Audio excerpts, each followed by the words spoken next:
What's the meaning of bounden?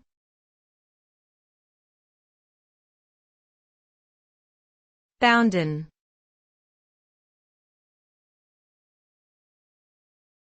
Bounden.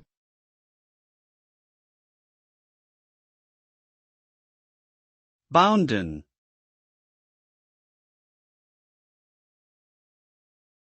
Bounden.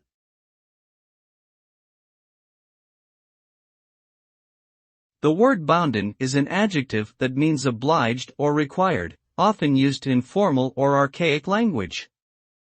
It comes from the Middle English phrase bounden to, which means bound or obligated to.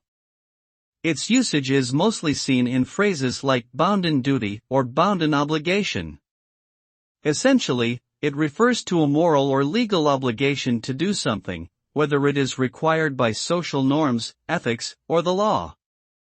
In short, when someone has a bounden duty, it means they have a mandatory responsibility that they must fulfill.